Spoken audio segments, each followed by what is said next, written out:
So magandang araw po sa inyo lahat mga bossing. Bali sa mga naghahanap po ng owner type jeep na quality is marami po tayo dito sa NL Motorsports. Dito lang po sa Imus, Cavite. Bali mga boss ay wala pong problema yung mga ating mga sasakyan na binibenta rito. Bukod dun mga boss ay verified po tayo magbenta dito gawa ng ang ating shop po ay may permit. So kompleto po tayo ng papel dito mga boss. So authorized po tayo mag-auto-save mga boss ng ating mga owner type jeep. So hindi lang naman po owner type jeep yung ating meron tayo dito. So meron din po tayong Wrangler, mga SUV type, mga ganun po mga boss. So meron tayong modified na Revo style mga boss, adventure na pure stainless diesel engine, Isuzu C240 na modelo mga boss, naka-turbo at loaded po yun mga boss. So pure stainless yun mga boss, modified po yun. So mga boss ay nakarehistro na po yun, original lahat ng papel, first owner, tsaka gagamitin nyo na lang po. So may aircon po yun, naka power steering, so loaded po yun mga boss. So ayan po, ayan. So yun mga boss, bali meron po tayo dito mga bagong dating na owner type jeep. So fresh din po sila mga boss. Ito po pala mga boss ay hindi po sila used cars o last pag nasasakyan, gamit na sasakyan. So hindi po. Ang ating mga naandito na owner type jeep, lahat po ito ay bagong gawa. So hindi po to nagagamit. So condition po lahat to, yung kanyang makina, wala pong problema, yung kanyang sasakyan, tsaka yung mismong papel mga boss. So kompleto po yun. So yun po mga boss, bali papakita ko po sa inyo yung ating mga available dito. So marami rin po tayong new arrival. Halos mapuno na rin po itong shop natin. So papakita ko po sa inyo mga boss. So ayan po mga boss ang ating mga available na owner type jeep. So may mga bagong dating din po tayo dito mga boss. So ayan po, nga pala mga boss, bali kompleto po tayo ng permit dito mga boss. Bali allowed po tayo magbenta ng sasakyan dahil may business permit po tayo. At yung mga binebenta po nating sasakyan dito ay wala pong problema mga boss, walang issue, kaya gagamitin nyo na lang po. Lahat po ito ay bago mga boss. So tulad nyan mga boss, yan po yung ating bagong dating. At meron din po tayo na pick up style mga boss, yung may kargahan po yung kanyang likod. So ayan mga boss, ating bagong dating na owner type jeep.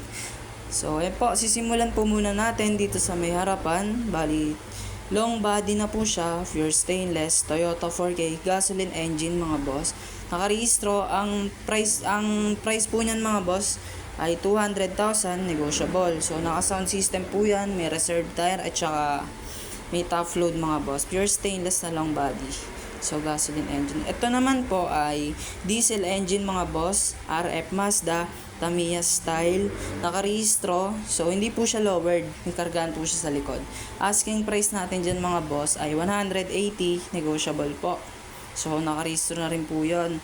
Kompleto papel, lahat po original. So ayan po, 180, negotiable. Bale, ito naman pong FVJ natin mga boss na pure stainless, Toyota 4K, gasoline engine. Ang price po nito noon ay 240. So ngayon po ay nagkakahalaga na lang po siya na 195,000 mga boss, negotiable. So yan po yung kanilang mga likuran. So pure stainless po yung kanyang flooring mga boss, yung FVJ po. Tsaka yung kanyang body. So Toyota 4K gasoline engine. So ito naman po ay Toyota 5K gasoline engine. Price po niya is 240, negotiable. So gasoline engine, Toyota 5K, naka sound system, long body mga boss. So negotiable po yung sa lagang 240, naka-restore na rin. Ito naman po ay diesel engine, Isuzu C221, owner type Jeep, pure stainless. Ang halaga po na ito ay 260, negotiable, naka-restore na rin po. So ayan po. Bali, dito po muna tayo sa may ating pick-up style mga boss na bagong dating. Ito po ay Isuzu C240 pick-up style, pure stainless mga boss. Malaki po yung kanyang gulong. So may kargahan po yung kanyang likod mga boss. Pwede po ito pang negosyo. So ayan. Malaki po kanyang gulong. Ang kanya pong makina ay Isuzu C240 diesel engine. So ayan, naka steel top na rin po. So stainless po yan mga boss. Asking po natin dyan ay 490,000 negotiable. Nakarehistro, malinis po yung kanilang mga papel mga boss. So ayan po, negotiable po yan sa 490. So, nakarehistro. Ito naman po ay diesel engine RF Mazda. Very loaded mga boss. Malalaki yung gulong. Modelo. Pwede po natin lagyan ng aircon. Ready to aircon na po yan. Aircon type na po yan mga boss. Steel top. Sliding window. Tapos roller po yung kanyang salamin sa harapan mga boss. Sa yan. Nabubuksan po yung kanyang likod. Steel top. Pwede lagyan ng aircon. Naka-tinted. Malaki gulong mga boss. So, loaded po ito. So, ayan po. Tsaka malambot ang kanyang manibela mga boss. Pati yung kanyang shifting po sa cambio mga boss. So, ayan. Diesel na po yan mga boss. RF Mazda. Asking po natin dyan ay 295,000 negotiable. So, ayan po. Diesel yan mga boss. Nakarehistro na rin po yan. Malinis yung papel. At loaded na po yan. Malaki po yung kanyang gulong mga boss. So, yan po. Sa mga naghahanap ng owner type Jeep. So, yan po. Pasyalan po kayo dito sa NL Motorsports. Dito lang po sa Imus, Cavite mga boss. So, malaki yung gulong niyan mga boss. Bago po lahat. So, ayan. Lipat po tayo dito sa ating low budget mga boss. Ang halaga po niyan ay 105,000 negotiable. Toyota 4K gasoline engine. So, yan po. Cute yan mga boss. Pwede po sa inyo. Malinis papel yan mga boss. Negotiable po tayo sa halagang 105 mga boss. So, ayan. May tough load at reserve tire. Naka-sound system din pa pala itong mga boss. Pati yung ating RF Mazda na ready to aircon mga boss. So, ayan po. Bago din po yan mga boss. Fresh na fresh po yan. So, ayan po. Budget meal natin mga boss. So, ayan. Tawad-tawad lang po kayo dito. Pag nandito kayo mga boss, wala naman pong problema. So, ayan. Ito naman po ay diesel mga boss. R2 Mazda, diesel engine, long body, pure stainless, big foot, naka-sound system din po mga boss. So, may reserve tire at tough load mga boss. So, nakarehistro na rin po pala to. Kompleto po papel mga boss. So, ayan po. Halaga po niyan ay 280,000 negotiable. Dati po siyang 300, ngayon po ay 280. So, long body to mga boss. Big foot, big tires na rin po siya. So, ayan. Lipat po tayo dito sa owner type Jeep na box type to mga boss, pure stainless na long body, Toyota 5K, so gasoline engine. Halaga po niyan ay 200,000 negotiable. So nakarehistro na rin po to, wala na po kayong problema sa papel, gagamitin nyo na lang din po. So naka-setup sound system, may tough load and reserve tire mga boss. So ayan po. Pure stainless yan mga boss, kaya wala pong kabulok-bulok. Negotiable po tayo sa mga presyo nila mga bossing. So, ayun po. Bali, meron po tayo dito sa likod na pick-up style na very loaded. Napakalambot ng kanyang manibela at diesel mga boss. Isuzu for JB1. Diesel engine, matibay na Isuzu yan mga boss. Big tires rin po. Pure stainless. Pati yung kanyang flooring. At may sound system. Pangkargahan po siya sa likod mga boss. So stainless pa rin po yan. Kaya wala po yung kabulok-bulok mga boss kasi stainless po. Bali yan, may reserve tire, naka-tough load. Very loaded to mga boss. Bali may ladder din po siya sa gilid mga boss. So ayan, working lahat ng accessories ng mga boss. May sound system din po at malaki gulong. Bukod doon mga boss, may saya na rin po siya kaya very loaded to. Sa mga nag-iisda dyan mga boss, pwede po to sa inyo kasi wala pong kabulok-bulok to mga boss kasi stainless.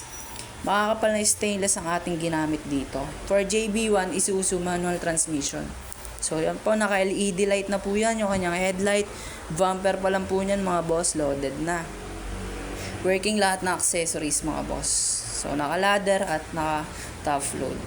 So ito po ay mga boss Karateg, pure stainless, straight Isuzu mga boss. Ang kanyang makina po ay Isuzu C240, straight Isuzu. Yung modelo po ngayon mga boss. So yan, pwede po ito pang negosyo, mga vegetable dealer o kahit anong negosyo man yan mga boss, pure stainless pa rin po.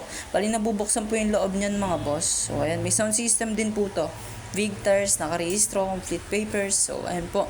Condition po lahat ng makina natin dito mga boss. Bali hindi po sila used cars. Bagong gawa lang po yan mga boss. So 6 stud na rin po siya. Kasi straight Isuzu po yan. So naka-steel top po to. Tsaka reserve tire mga boss. Tapos top load. So ayan. Naka-sound system. Isuzu C240 na modelo ngayon mga boss. So pure stainless. So yan po. Baka gusto nyo po, punta lang po kayo dito sa NL Motorsports. Wala naman pong problema. At kung mapag-uusapan naman po natin ng maayos, depende po sa tawad nyo. Ang mga asking price po natin dito ay mga negotiable po yan lahat mga bossing. So ayan, meron pa po tayo dito na FVJ na military wheelies type mga boss. Big tires, naka-chrome mags, pure stainless. So ayan po, pati yung kanyang flooring mga boss. So ayan po, military to mga boss. Pure stainless ang kanyang makina Isuzu C190. Ang price po niyan is 350,000 negotiable. So ayan po, yung ating karatig mga boss ay nagkakalaga po siya ng 350 negotiable. So nakarehistro na rin po yon. So ayan po, ang ating double cab mga boss ay ganun din 350 mga boss. Negotiable ang ating pick-up style na double cab. So yan mga boss, malalaki yung kanyang gulong, naka-chrome mags, so pure stainless. So yan po.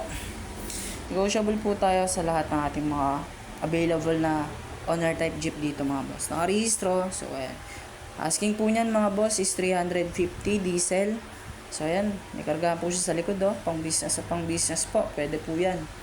So ayan po. Pasyal lang po kayo sa mga naghahanap ng mga owner type jeep na quality, na abot kaya. So yun lang po mga boss. Pinakita ko po sa inyo lahat ang ating mga owner type jeep na quality mga boss. So, ayun po, lahat mga boss ay may bawas po tayo sa presyo nila.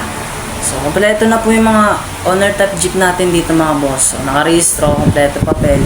Gagamitin nyo na lang mga boss. Meron tayong pang negosyo, pang personal car nyo mga boss. Pwede po ito. So, yun lang po. Maraming salamat sa panonood. Huwag nyo kakalimutan mag-like and subscribe. Ingat po kayo. Bye-bye!